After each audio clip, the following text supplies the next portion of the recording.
Alrighty, so we're going to continue. I want to make sure I jump into this a little bit more clearly because of everything last week. Now, are we recording and is it good?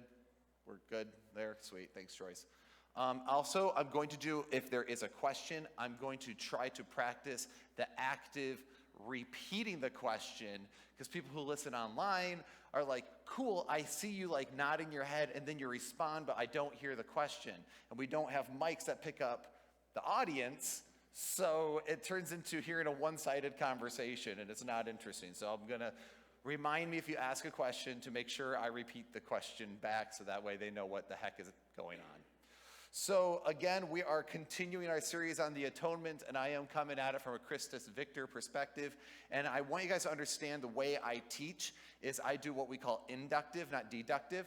Because if I start from deductive and go, this is it, and now I'm just going to do everything I can to tell you exactly why I'm right, that's a lot of sermons are deductive, right? Here's my thought, my premise at the beginning, and I'm going to give you my three-point outline, what backs it up. Thing is, I want to lead you guys into thought process, so I'm inductive. I do the reverse. I'm like, okay, if this is true and this is true, then it must mean that that's not true, and at least this thought, and we kind of slowly build our way. Does that make sense?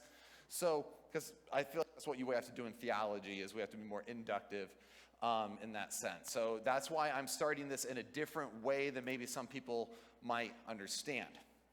So one of the things, as we were talking, is that one of the big things that got me to shift or start questioning was the idea of the sin transference, because penal substitutionary atonement teaches that not only do we inherit Adam's guilt, but also that the world's sin was literally transferred to Jesus.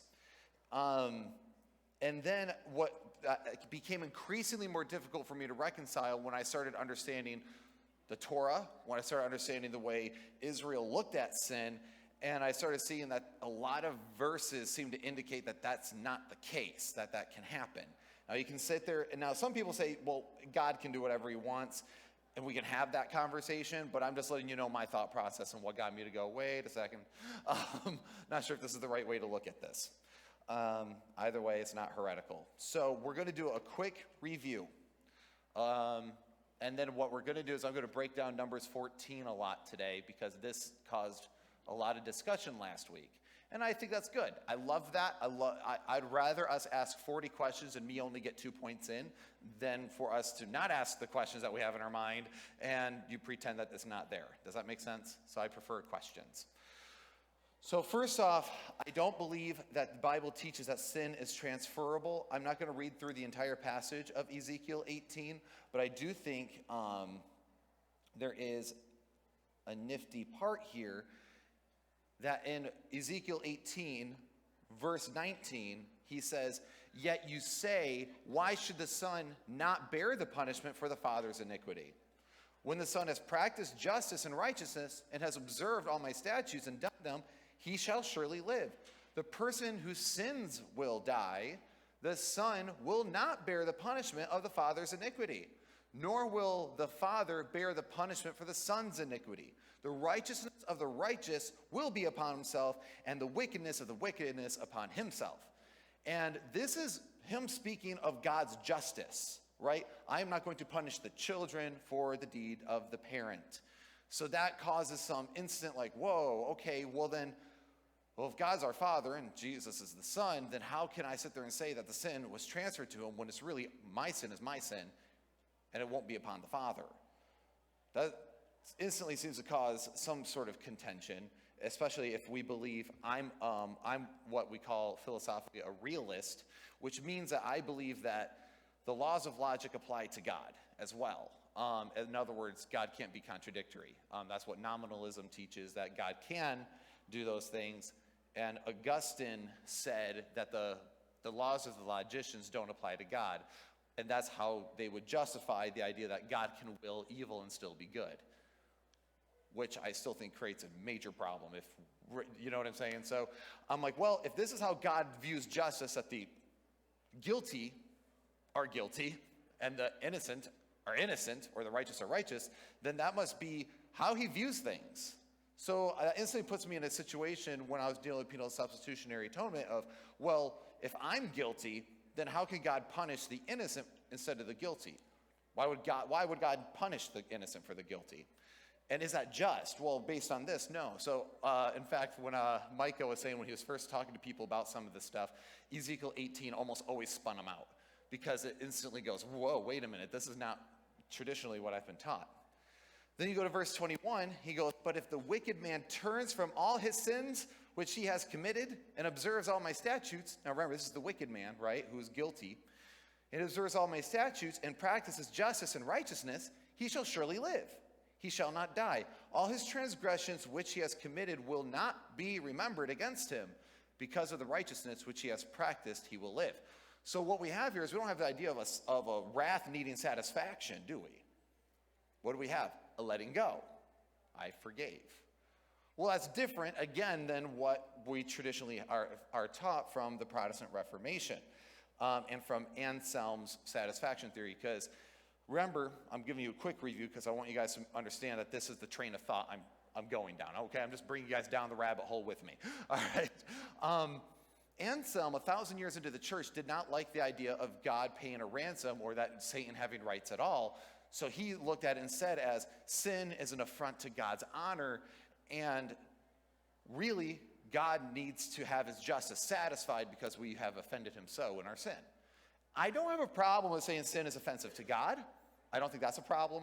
I actually don't really have a problem with that thought process to a degree, but at the same time, once we overemphasize sin and the wrath or justice of God, we tend to start overemphasizing that rather than love, forgiveness, grace, and mercy as well. You see what I mean? All these things stand in tension with each other. So, and then of course, I did talk John 9:3 last week. That was simply, there's a blind man, and the disciples were just like, so who sinned? Was it the blind man or his parents that he should be born blind? And Jesus hits him with neither, so that the Son of God and my work may be glorified in him. And then he, of course, heals him. So then he basically tells them, no, generational sin and this idea of sin transferring to the child is not right. But then we got to this last week, and it caused a lot of dialogue, and I'm like, I really, really should have hammered this a bit better, and so I'm sorry about that. I am not perfect. So I want to talk about this passage for a minute, because it caused confusion. And then my buddy Andrew was making fun of me afterwards, because I said I didn't like the NIV, and I find it to be a garbage translation. He's like, why do you have to tell everyone everything's trash? I will say this. The NIV is mainly a paraphrase, but it's a paraphrase from particular theological bends. It is, even if you really want to get serious in biblical study, I do recommend upgrading. The NIV is a great, I honestly find it really good for beginner Christians who are learning, but if you want to get actually into the nitty gritty, something like the New American Standard Bible, the English Standard Bible, the Tree of Life version, things like that, they're a bit more academic in their translational process, okay? And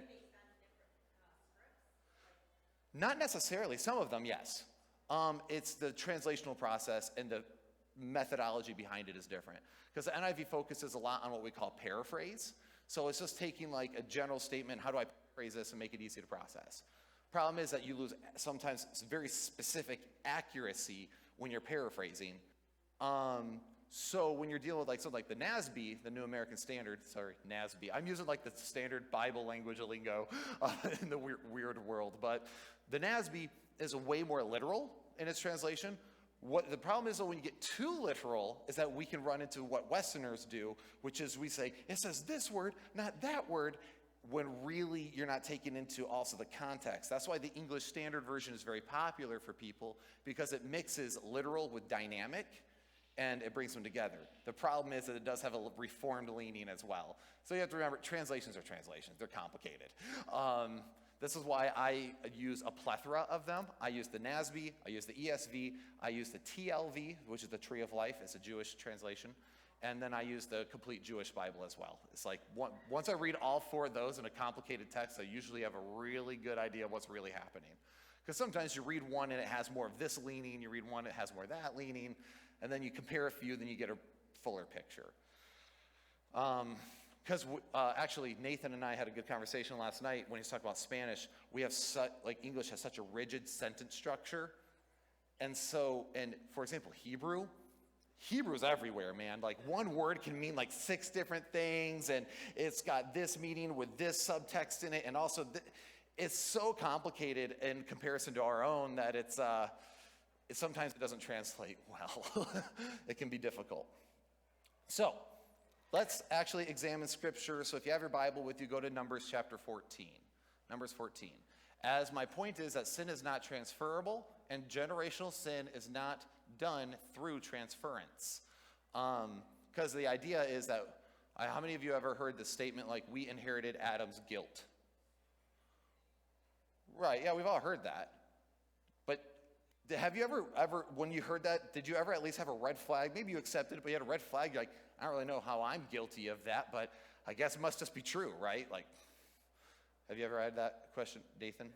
So when it says, wherefore by one man sin entered the world and death by sin.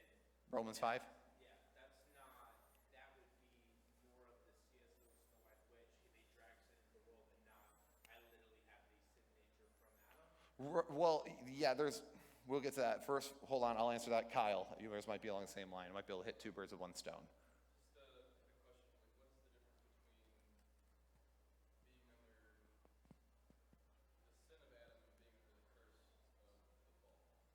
Okay, they're both kind of connected. Okay, all right, so good. 2 birds, 1 stone.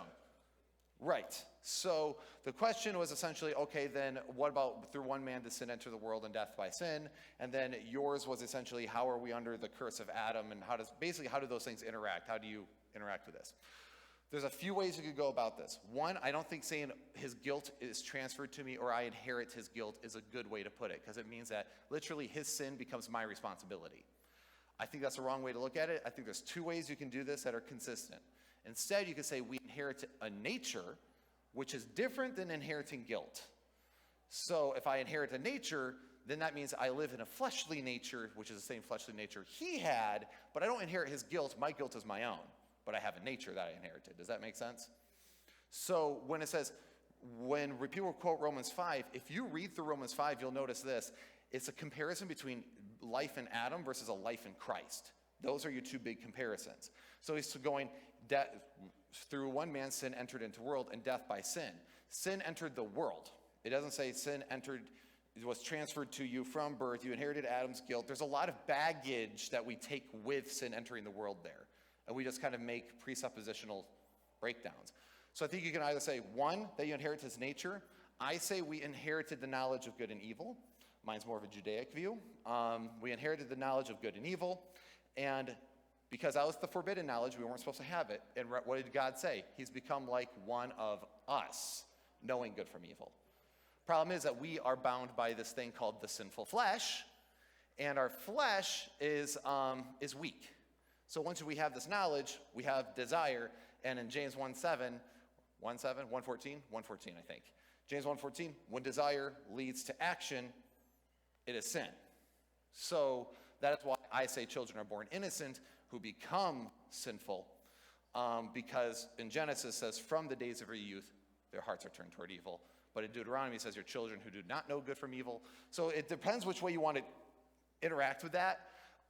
Mine is, people joke around, my friends say, I believe in original sin with extra steps. Fair enough. But either way, I think it's wrong for us to say we inherit his guilt. I think my view is a little bit more, there's a lot of different dots I have to connect to show you how it goes Judaically. But if you just want to say we inherit a nature from Adam, cool. But just I don't inherit his guilt, because I didn't take the tree. I instead chose to yell at my mom, if that makes sense. So in Exodus 25, it says, you shall not bow down to them or serve them, for I, the Lord your God, am a jealous God, visiting the iniquity of the fathers of the generation, to the 3rd and 4th generation of those that hate me. So how would that not be some sort of transference? I mean, I guess it says iniquity as opposed to guilt, but at the end result is still the wrath of God. Exodus 22, 25? Okay, so that exact concept is what Numbers 14 is going to get at. So what I'm about ready to cover in Numbers 14, we'll cover that perfectly here as well. So the idea was, the question was essentially if he visits it to the 3rd and 4th generation, like, How do you square that circle? So we're going to talk about that here in a minute. I don't like throwing rocks. I love what you're saying, but let's talk about Eve then. What? And the Lord said, because of what you did, I'm going to make childbirth horrible forever. Right, That's in the Bible. right. But that's not guilt. That's a consequence. Okay, that's why I'm asking what you call it. Yep. So it's, again, guilt is you are guilty for their actions. You have the responsibility for their actions. That doesn't make sense.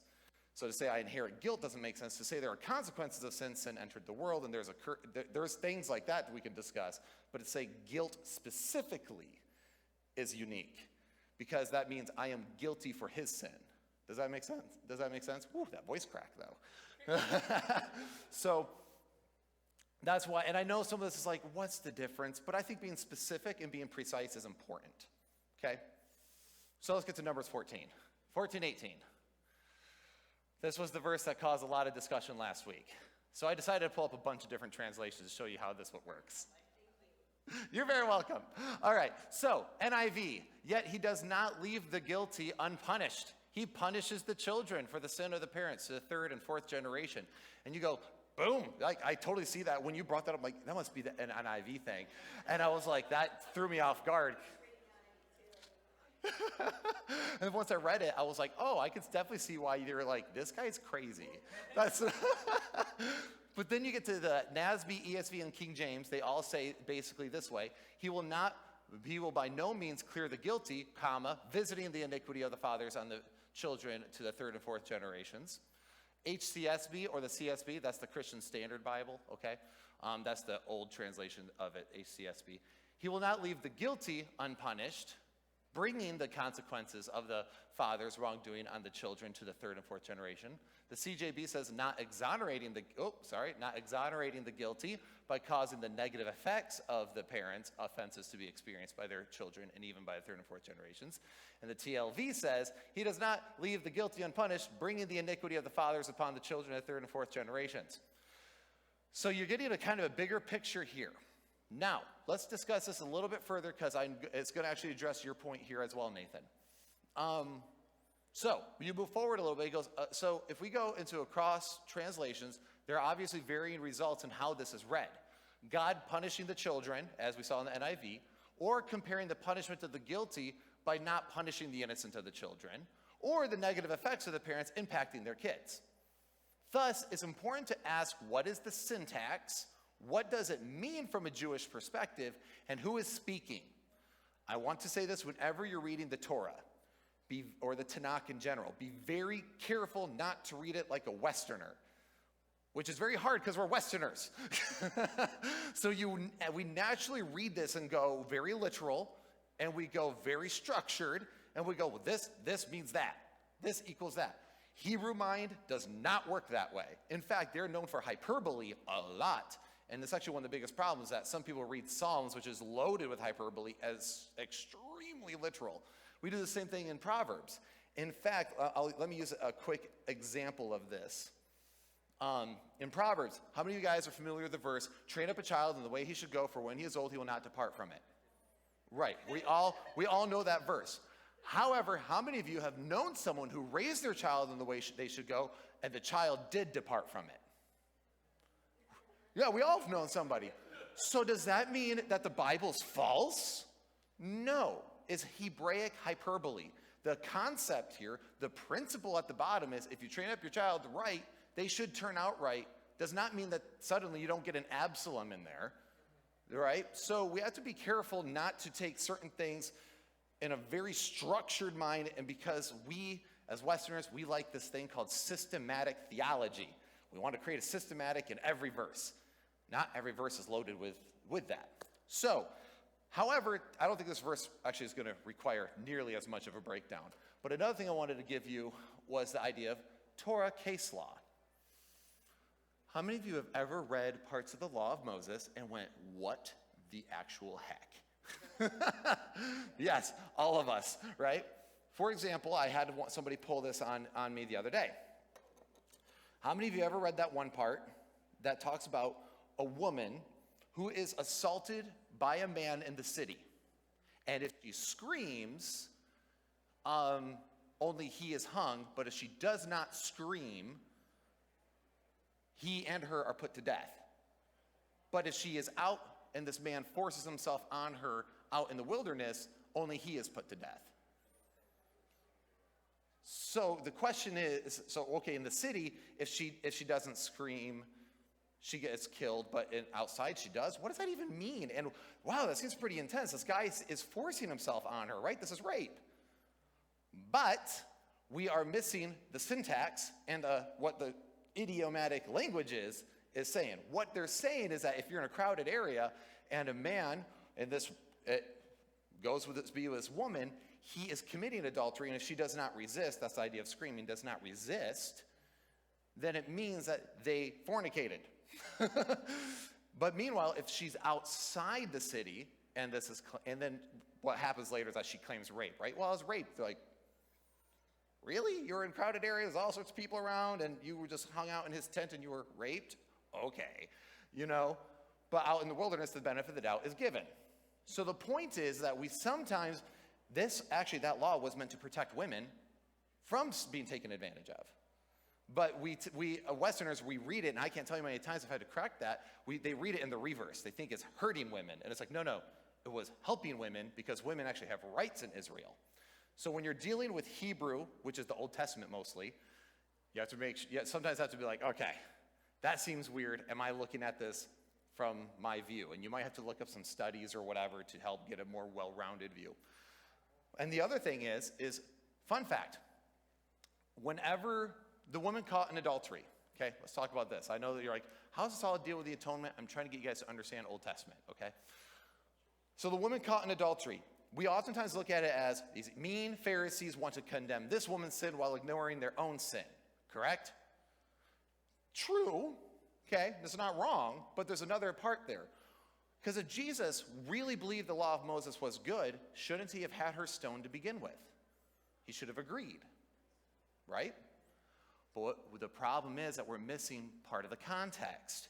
Because in the Torah Case Law, every single thing that deals with the death penalty, rebellious children, fornication, all of that, must be brought before the court, the Sanhedrin, and the high priest and them do an examination. There must be 2 or 3 witnesses of this event, and if there's any hole in the story, charges are dropped.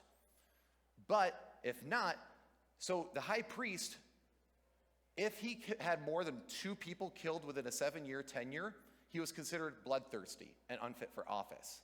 Yes. And if it was like, I forget how many, it was like 4 or something within like a 10-year. The whole point is that you're supposed to examine, they're supposed to be brought before, and because your Lord is merciful, so should you be merciful. So what's happened is that these people, the Pharisees, were cornering Jesus, and they were bypassing the Torah laws, the court, and everything else, trying to condemn her to death. And they're like, well, Jesus, if you believe the law of Moses, shouldn't we kill her? And he's like, okay, I'm not playing this game. You without sin cast the first stone. You get a lot more context that way. Point is, not everything is always as it seems because the Bible does not exist in a vacuum. Nathan.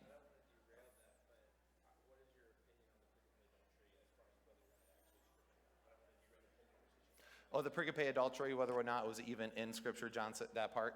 I believe it's an actual event that took place because we have found it in the Gospel of Luke, we have found it in later texts, and we have found it in the Gospel of John. That story's been kind of put in different manuscripts. I think it's an actual story that took place. But it's just maybe it wasn't part of the original manuscript. So this passage, though, I will say this, all that to say this, it doesn't actually require that deep of dive. we don't need to like spin our heads around too much on it. We need to identify simply who is speaking and what they are saying.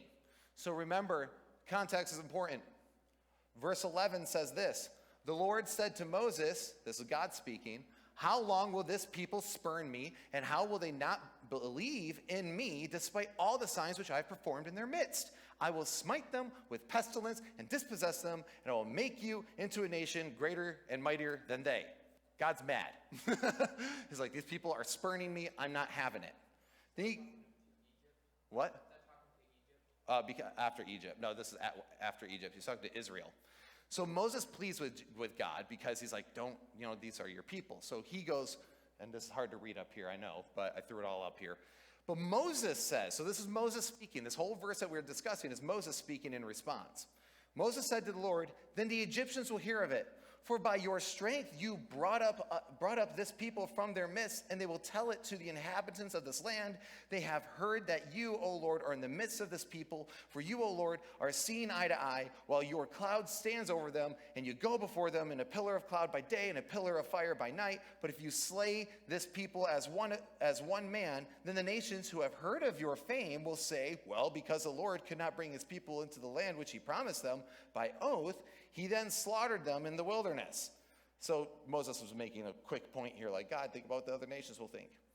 But now I pray, let the power of the Lord be great, just as you have declared. The Lord is slow to anger and abundant in loving kindness, forgiving iniquity and transgression, but he will by no means clear the guilty, visiting the iniquity of the fathers and the children of the third and fourth generations. Pardon, I pray, the iniquity of this people according to the greatness of your loving kindness, just as you also have forgiven the people from Egypt even until now.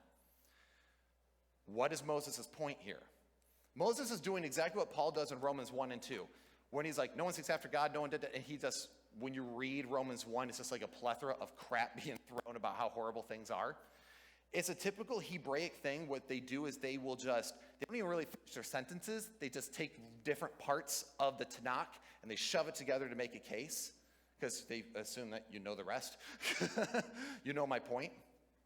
So when he's going here, you will not by no means clear the guilty, visiting the iniquity of the fathers on the children to the third and fourth generations. He's saying that if you cleared the guilty, you're going to visit this transgression on them, right? Because if you don't let them into the promised land, the children who are not guilty will not be able to enter the land. So you're visiting the iniquity of the fathers unto the children.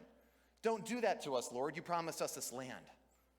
So when you read it in context, it's like, oh, well, that makes sense. In other words, don't let my children suffer for my mistakes. Does that make sense? Kyle.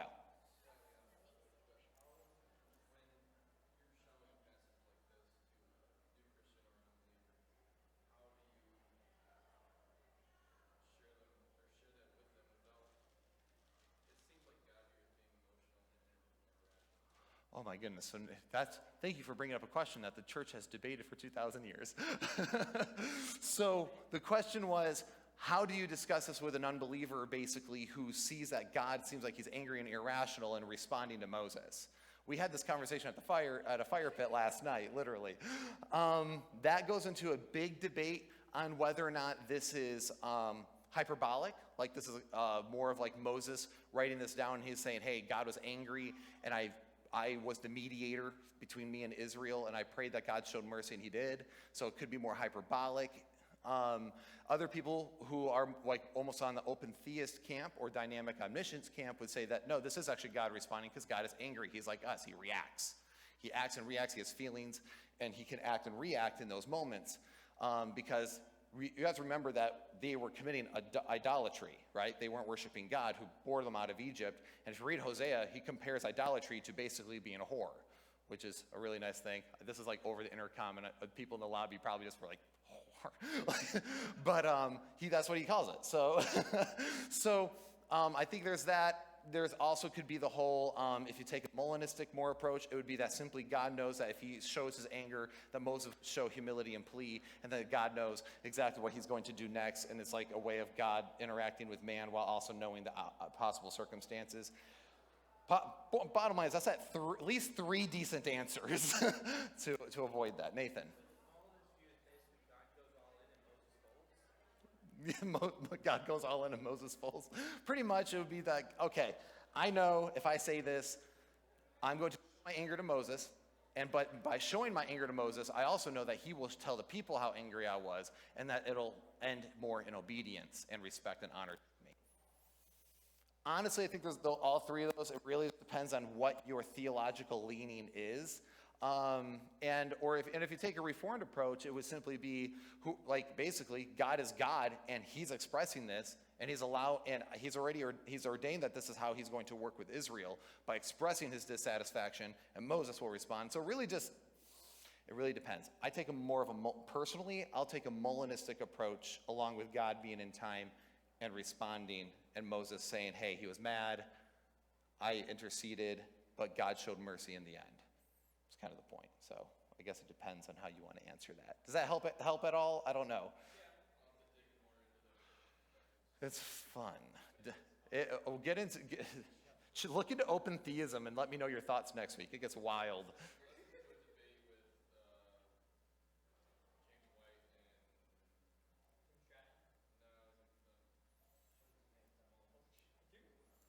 William Lane Craig? Yeah. Oh yeah, the Dr. William Lane Craig versus Dr. James White. That should have been longer. I wanted like a 3-hour beat down on that one. No, I didn't. I was just there for blood, though. I'm not going to lie. All right.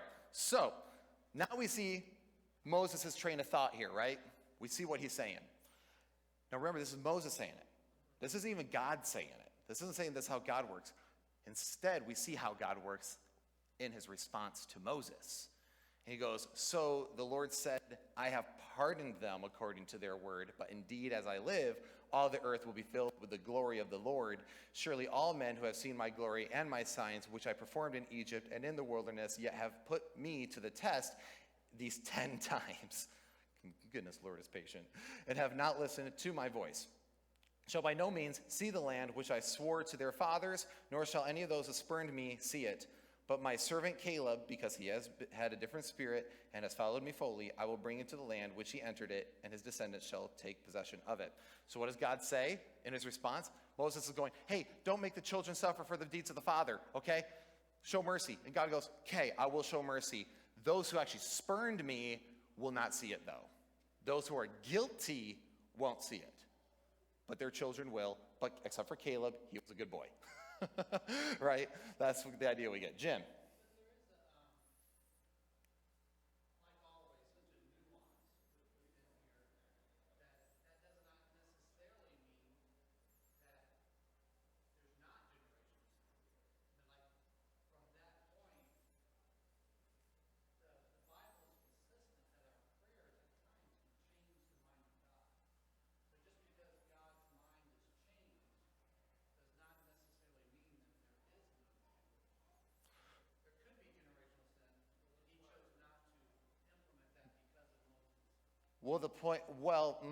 See, the thing is, though, but then you have to go back to Exodus 18 where he literally says that he won't. So, though the guilty are for the guilty, the child will not suffer for the iniquities of the father. Now, prayer changing the mind of God is also a debate within Christianity, because can God change his mind? Does God change? So some people would say that's more of another hyperbolic statement for us to understand that how God interacts with man. Nathan. There's a difference between characteristics and direction you're headed. My dad changes his mind all the time, but it doesn't make him now 5'8". Right, so there's a difference between characteristics and changing of direction. That is also true. That's a whole debate within Christianity, one that I don't have time to get into today, because that gets into the nature of God, and there's a lot of things. In fact, I do plan to go talk about the aseity of God, which is the unchanging nature of God. That is something I want to go talk about. And that one I'm very flexible on, because there's a lot of views. Point is, though, the Bible seems to be pretty clear that generational sin, at least in my estimate, through these verses and other places, that it doesn't transfer. Sin doesn't transfer over to other people. So whether or not, however you want to take this, there's a few ways that we could take Numbers 14:18. Whether Moses is saying that punishment won't pass over the guilty and go to the next generations, or if he's saying that the consequences of the guilty won't be passed on to the future generations, either way, there are things to note, which is, one, that this is Moses speaking, not God. Thus, it's not God's declaration of punishment, but a plea. The next thing is to understand is that it's a consequences impacting future generations. So if it's that, it's still not transferring of sin. And 3, if it's speaking of it being unjust to pass over the guilty and impact the children, it is still not transferring sin. God only punishes the guilty party even in this passage because he is just. The passage still fails to affirm that sin is a transferable substance. I think because we sometimes have interesting views on this. So I know I'm dancing on toes here, people, but I promise this goes places. I'm not able to cover it all today. But as Albert Barnes talked about this passage, and he said this: The syntax of these verses is singularly broken, as did Paul when deeply moved. So Moses presses his arguments one on the other without pausing to ascertain the grammatical finish of his expressions. He speaks here as if in momentary apprehension of an outbreak of God's wrath, unless he could perhaps arrest it by crowding in every topic of deprecation and intercession that he could mention in the instant. So, I can conclude, at least personally, that I don't believe that sin is transferable. I just don't. I don't see how that's in Scripture either. Bearing the iniquity of us all does not necessarily mean that's transferred. If I bear your burdens, does that mean your burden is transferred to me? Like, no, if your mother dies, I can't literally have that transferred to me. My mother's still alive, but I can bear your burden, right? So I think we have to sometimes consider, and we'll talk about more of those in the future. Yes, Micah. Tomato, tomato. Iniquity is an error in your ways. Sin is missing the mark. They both kind of mean the same thing. It's an error of your behavior. So, no. That whole passage, Isaiah 53, people get it a little backwards on some things, and we'll talk about that context later. But I just want to let people know that I am aware that those passages exist, and yes, we will talk about them. Unfortunately for myself, I'm OCD when it comes to all this stuff, so it's a problem. All right, so I got let me ask this. It is Mother's Day. I have about 10 minutes. Do we want to keep going, or do we want to dismiss? Jim. Mm-hmm.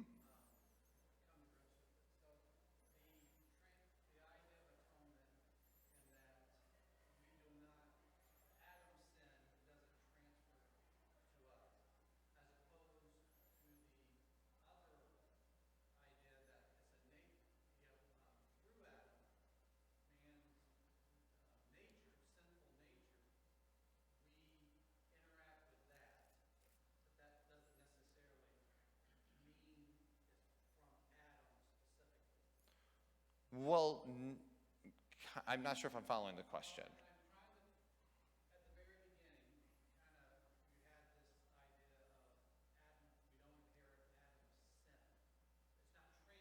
His guilt is not transferred to us. Right.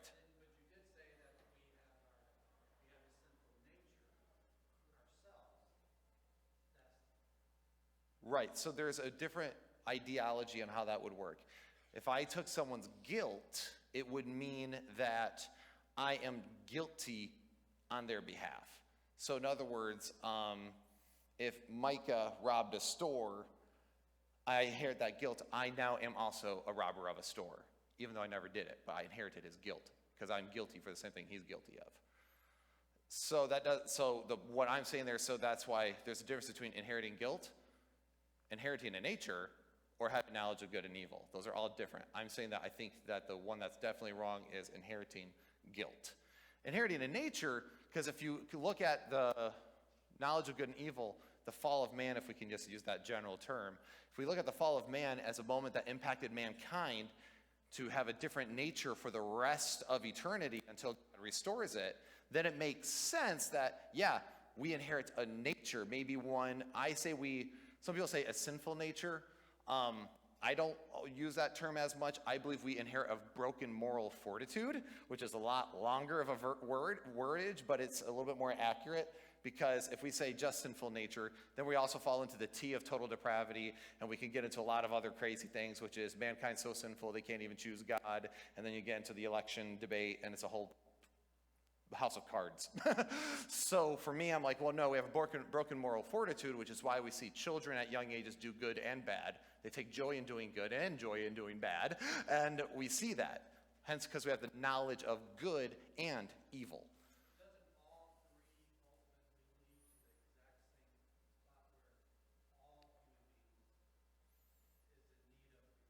Correct. So they all land in the whole, you're a sinner. So that's why I say all the time, when it comes to this, people get all worked up over it. I'm like, but the bottom line is the moral is the same. The moral is the same. We are in need of a Redeemer. But I think our theological implications on some of those things can impact our view of God and nature. So if I believe that I inherit Adam's guilt, then it means that not only sin is transferable, but I'm guilty for the same sin Adam sinned. And how is it just for me to be held accountable for a deed I didn't do? You know, why am I the inheritor of that? So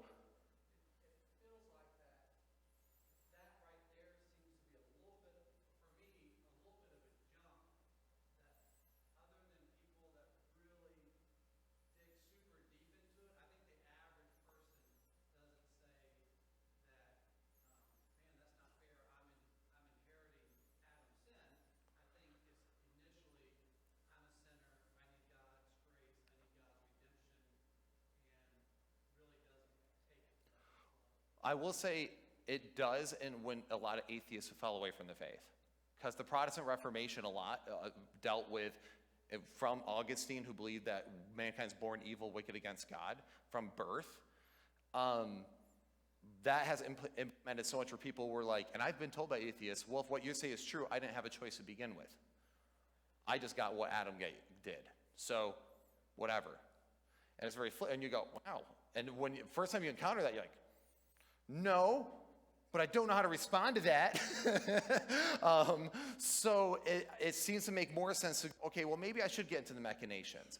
And that's why I'll tell people, like, well, no, you know, mankind took the knowledge of good and evil. That was a decision that you did not make, of course.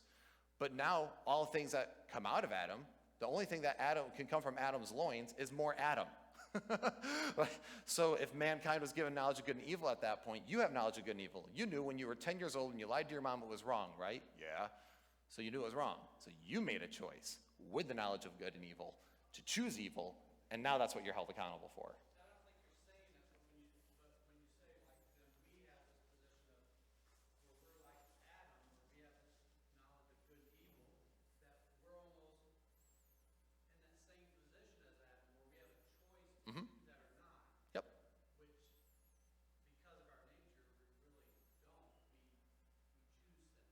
Well, for example, this, my daughter loves chocolate, and if I put a broccoli in front of her and a chocolate in front of her, I know for a fact she's going to choose the chocolate, right? But is her choice less diminished? I don't think so. She still made a choice. So for me, it's like, yes, we did make a choice. We have a choice every single time between good and evil. We have a choice between better or worse response.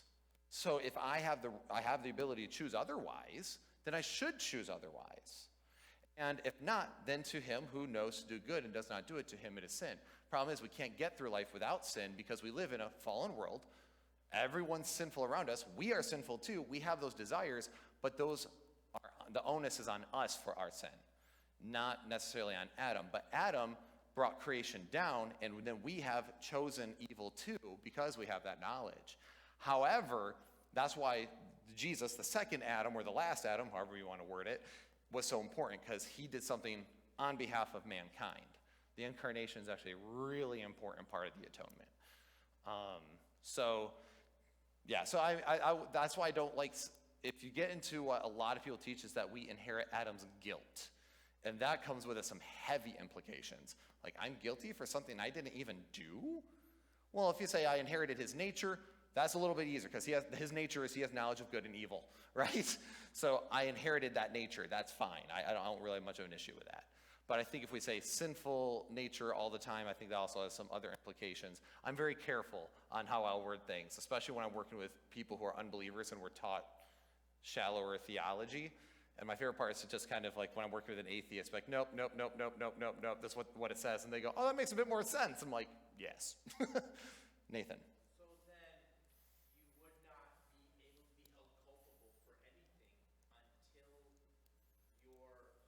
either, I guess technically would have the person, or at least you have the knowledge of good and evil then? So you wouldn't be able to held accountable for anything.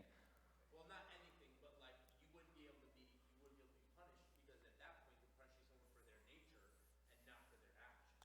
So question, do babies go to heaven or hell? Most people believe heaven, yes. So why? Because they're innocent. They don't know better. Till they know for the fact they sin. Because your children might act out, but they don't always have knowledge of good and evil. Which goes into the Jewish thought of the bat mitzvah, the bar mitzvah.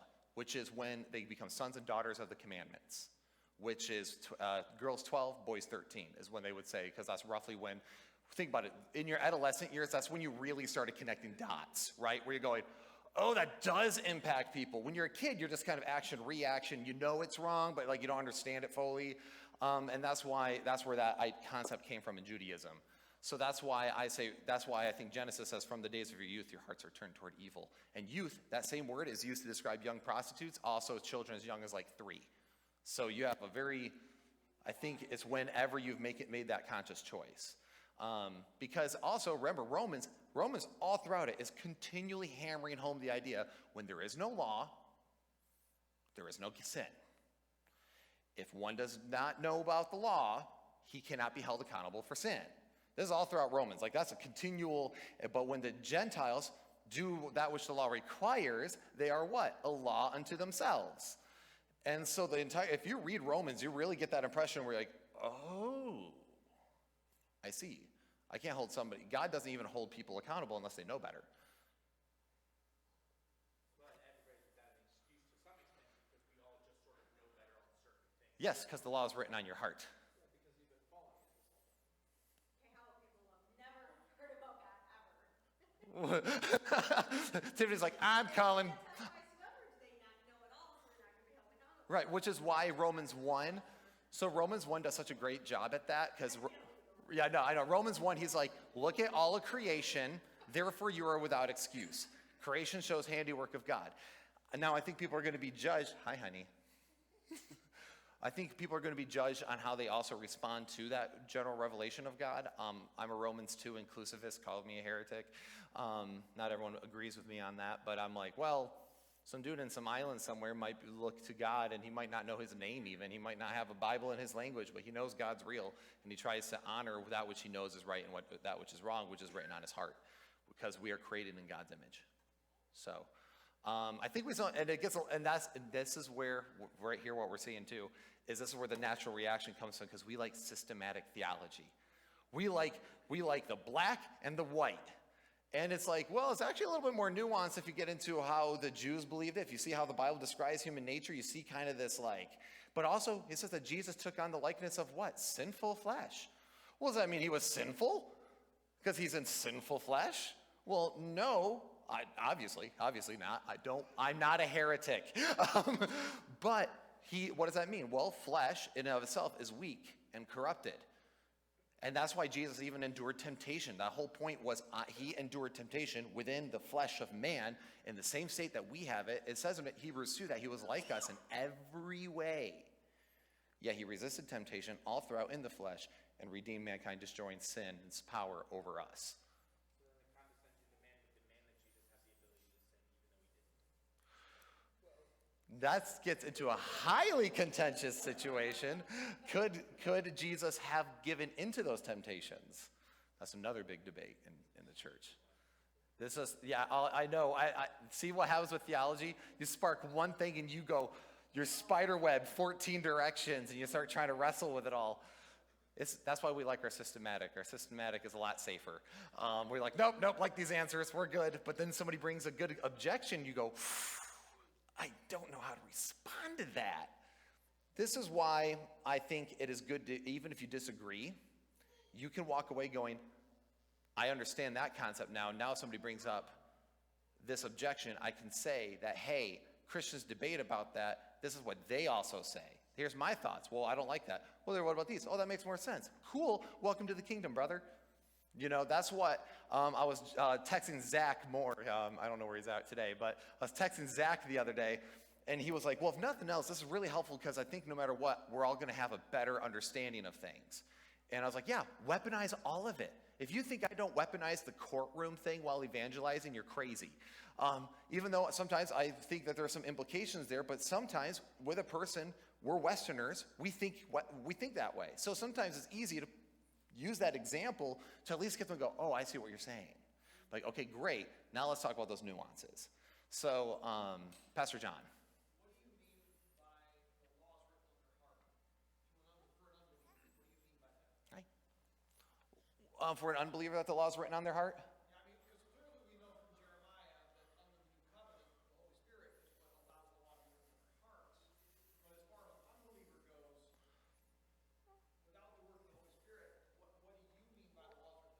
Well, if you read Romans 1, it sounds like the unbelievers who chose sin still have the law written on their heart.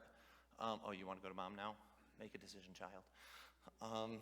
So I think the law is written on everyone's heart to one degree or the other. But I also think that because we have sin, it corrupts. So we have that messed up view. For me, I guess I've always said it as it's the imago Dei, it's the image of God that is in every. Absolutely, it's the imago Dei, it's the image of God. Yep. Not necessarily the law, because typically when you think of the law, you think of the commandments or something, instead of just having God's image in every person. And to counterpoint the image of God part of that, that also goes into, okay, well then great, is murder wrong? Well, yes, why? Because that's part of the law. And in the image of, you're created in the image of God, well therefore you know that instinctively. That's why it's funny when you go through the history and the nations all the way back, you'll see certain laws are consistent among all of them. Thievery is wrong, rape is wrong, murder is wrong. I think the law is written on their hearts, but I think the Holy Spirit, what it does is it reveals God. We are now connected with God in a way we weren't before, and now the law is not just something we know on our hearts, but it's something very real. So when you say the law is written on their hearts, do you mean the Mosaic law or? Now we're asking good questions. The law that's written on their heart, is it the Mosaic law or is it the moral law and things like that? I believe the law that is written on their hearts would be the moral law. And that's because we don't see the Mosaic law written on anyone else's hearts throughout. It's not like you randomly get some people in America who are like, well, can't eat pork. Like, you don't really run into that. But what you do run into is that people by nature know that there is justice and there's injustice, things along that nature. So this is fun. This is interesting. Nathan, man, we're just like spider webbing, man. Still in Romans 1, if somebody can then be held accountable for violating the moral law without the knowledge of specifically the name of Jesus Christ, wouldn't it logically follow then that someone can make the right decision and be held accountable for their correct decision? Absolutely, which is why I think it says they are held without excuse. Because, yeah, if they're making conscious choices knowing that it's wrong, even if they don't know Jesus Christ, they're still held accountable because they knew it was wrong. Because we remember the Son came. He was the incarnation that came to us. He was God among men. But God, the Father, is above all. So he's above all things. Therefore, if you do that which is wrong, which is part of his image bearing that you possess, the law that comes from him transcendentally, if we can use that term, well, now you're held accountable for it because you still made an active choice, which is why God is so harsh on the unbelievers, and he calls it foolish. Like, the fool says in his heart there is no God, because it's a direct spit in the face to reality. So. So you think someone who never heard of Jesus, but yet tries to do what's right because they have God's word on their hearts, you think they would go to heaven, or would they still go to hell because they don't know about Jesus? So, okay. You don't have to say I never thought a Christian.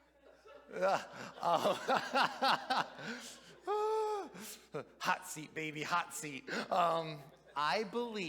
I actually honestly believe this, and a lot of people have been upset with me. I believe someone can be saved without knowing the name of Jesus. I think Romans 2 makes that clear, that if who basically God will judge them by what they do know. So, what? The mechanism of that, I think, is debatable, right? Because Peter talks about Jesus himself giving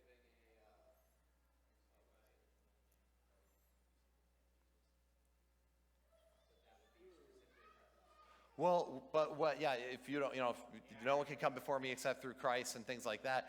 The point is that do you need to know that name specifically to have the Savior, though?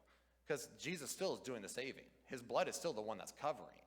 But it's whether or not you need to know his name specifically. If you're off on an island somewhere, if you've never had a missionary come to you, do you need that in order to have salvation? There's different responses. Christians have believed, like, well, maybe God just knows who would and would not accept him, which is why they don't have the gospel yet. The other one is simply that God elected that they just don't make it, which is the Reformed view. The other view is simply that God is able to save them. He is a good and righteous judge, and he will save whom it is just for him to. And that's why I say all the time when it comes to that, I'm not the judge. I know God is perfectly good. I know he is perfectly just, and I know his wrath is poured out on all ungodliness. And therefore, I know when the time comes for judgment, these people have not heard, but that which they responded to, he will be just in his judgment. I'm not on the judgment seat of Christ. I just believe it's possible that people can be saved. And I think if you read Romans 2, you get to that conclusion. If you just read it simply, you go, yeah, that makes sense. Because Paul's drawing a whole thought process about the law. Because remember, Romans, that context was Gentile inclusion into the law, into the covenant with Jesus. And the Jews in Rome weren't too sure about it. And so he's like, hey, what about these guys? Well, he's going to judge them by how they do respond. So, again, I think sometimes our systematic gets in the way. Does that make sense? Yeah, and it's like, well, probably. But the Bible's a little more vague on some of those details. That's why it's good to have a plethora of responses in those vague details. It's way better. You want to go play drums? We can play drums. But anyway, I think we will talk more about this next week. I'll talk about the spiritual world a little bit and review a little bit of Satan, and then we'll move forward. Does this make sense? Has this been interesting so far? Is this something that's like, yeah, this is helpful to engage this a little bit? And even if you disagree with me, that's fine. I'm going to let you know where I land. I take a very Jewish approach on most things you might notice, especially in the Old Testament, but I think it's helpful because I think the Catholic Church went so way off, and then the 16th century Reformation happened, but you saw a bunch of reformers breaking off from the Catholic Church, and I think they had some wrong views. And then after that, denominations broke off more, and now we have where we're at today, which is everyone disagrees on everything, and it's like, well, how about we just trace back the teachings and find where some began, and then we can discuss from there. So, good talk. Happy Mother's Day, ladies. Thank you for all you do, including you. So, cool.